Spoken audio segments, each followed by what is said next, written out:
नमस्कार। आज मैं सुना रही हूँ शरद चंद्र चट्टोपाध्याय जी की कहानी राजू का साहस।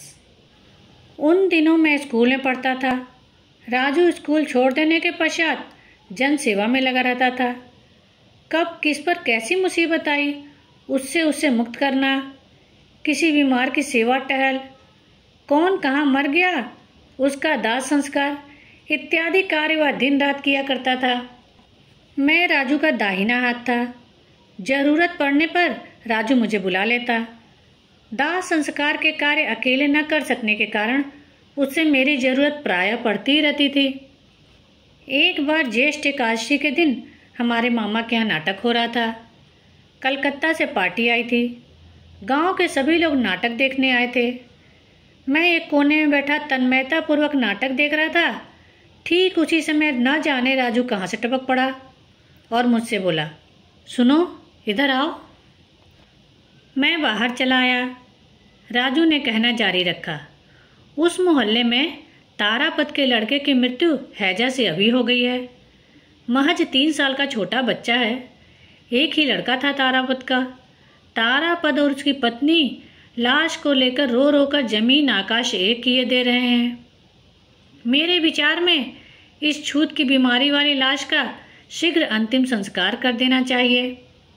सोच रहा हूँ इसी समय शमशान ले चलूँ। गांव के सभी लोग तो नाटक देख रहे हैं, कोई बुलाने से भी नहीं आ रहा। चल तू तो मेरे साथ चल। मैंने बिना कोई प्रतिवाद किए चुपचाप उसके साथ हो लिया। अधूरा नाटक ही मेरे भाग्य में था। तारापद और उसकी पत्नी को दिलासा देकर जैसे तैसे हमने उसके बच्चे की लाश एक तरह से अंतिम संस्कार के लिए छीन ली। उसके बाद हम गांव से शमशान की ओर चल पड़े। रात बहुत बीत चुकी थी। 1 बजने को था। सर्वत्र अंधियारा था। रास्ते में मैंने राजू से कहा, एक लालटेन साथ ले लेते तो अच्छा था। राजू ने कहा, अच्छा तो होता, पर इस समय मिलेगी कहाँ? घर में कौन बैठा है? मेरे पास माचिस है, जरूरत पड़ी तो इसी से काम चलाएंगे। जवाब में मैंने कुछ नहीं कहा। मृत बच्चे को गोद में लिए राजू आगे आगे चल रहा था। पीछे पीछे मैं चुपचाप चला जा रहा था। शमशान गंगा के किनारे है। शमशान विराट और भयावह नीरव है, जिसके कारण लोग दिन में भी यहाँ आने से डरते हैं। आसपास दूर दूर तक कोई गांव या झोपड़ी नहीं है। नाम मात्र को 2-4 खजूर और कटहल के विशालकाय वृक्ष हैं, जो वातावरण को और भारी बनाते हैं। दूर दूर तक गंगा की बालू दिखाई देती है। शमशान के बीचों बीच एक फूस की झोपड़ी थी। क्रियाकर्म करने वाले इसी झोपड़ी में धूप बरसात में पनाह लेते थे। लोगों का कहना था कि झोपड़ी में भूतों का अड्डा है। रात की तो बात ही छोड़िए, दिन में भी कोई आदमी उस झोपड़ी के भीतर अकेले जाने से डरता था। राजू इन सब बातों पर ध्यान नहीं देता था। वह सीधे उस झोपड़ी में घुस गया। यद्यपि मैं भी उसके पीछे पीछे उस झोपड़ी में आया, लेकिन स्वाभाविक रूप से नहीं। मैं डरा हुआ था और मुझे लग रहा था कि किसी ने मेरा हाथ पैर कस कर पकड़ रखा है। साथ में राजू था, इसलिए कुछ हिम्मत थी, वरना मैं कब का भाग खड़ा होता। जमीन पर लाश रखते हुए राजू ने कहा, काफ़ी देर से बीड़ी नहीं पी है, चल पहले एक एक बीड़ी पी ले जाए, इसके बाद आगे काम करेंगे। क्यों, ठीक है ना?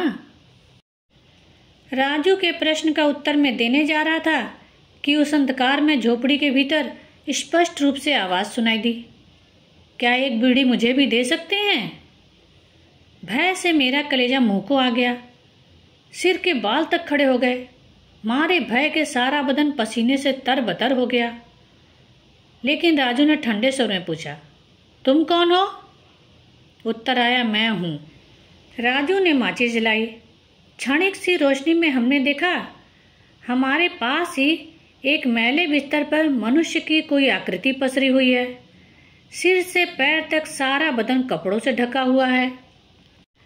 राजू ने अच्छी तरह देखने के बाद कहा, अरे यह तो एक और मुर्दा है, पता नहीं कौन ले आया, शायद लकड़ी लाने गए हैं। तभी आवाज़ फिर से आई, नहीं बेटा, मैं मुर्दा नहीं हूँ।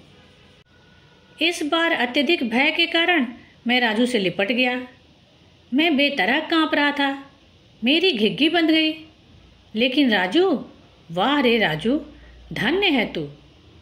उसने उसी निर्भय भाव से पूछा, तब तुम कौन हो? माचिस की तीली बुझ चुकी थी। राजू ने दूसरी जलाई।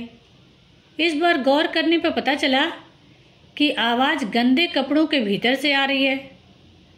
मैं गंगा यात्री हूँ बेटा, राजू ने मुझे ढांढस बंधाते हुए कहा। डरने की बात नहीं है रे, यह मुर्दा नहीं, गंगा यात्री है।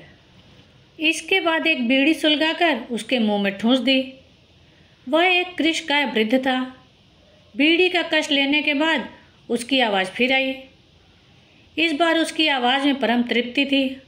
ओह, जान बची। कई दिन हुए यहाँ लाकर पटक दिए हैं। मांगने पर कोई बीड़ी भी नहीं पिलाता, सब के सब कमीने हैं। अब राजू ने वृद्ध से सवाल करना शुरू किया, कितने दिन हुए यहाँ आए? तुम्हारे साथ कितने आदमी हैं? वे लोग कहाँ गए?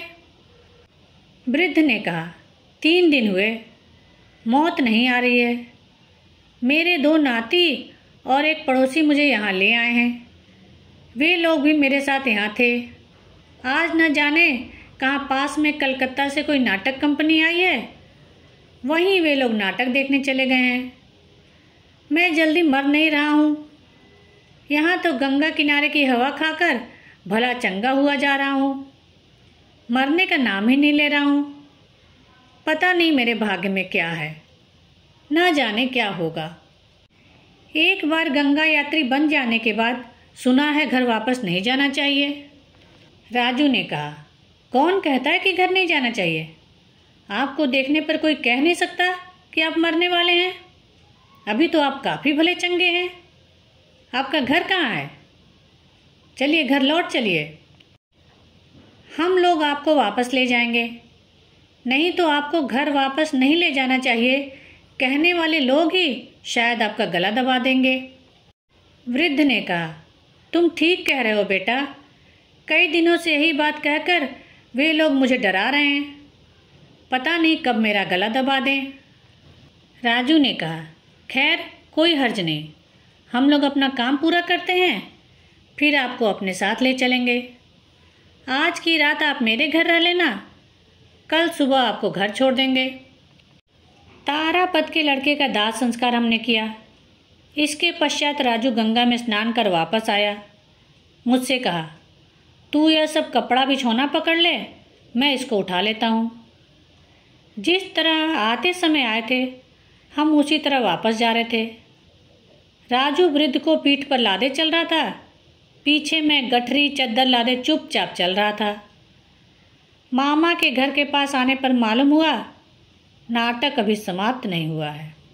धन्यवाद। मेरे चैनल को लाइक, शेयर और सब्सक्राइब करें।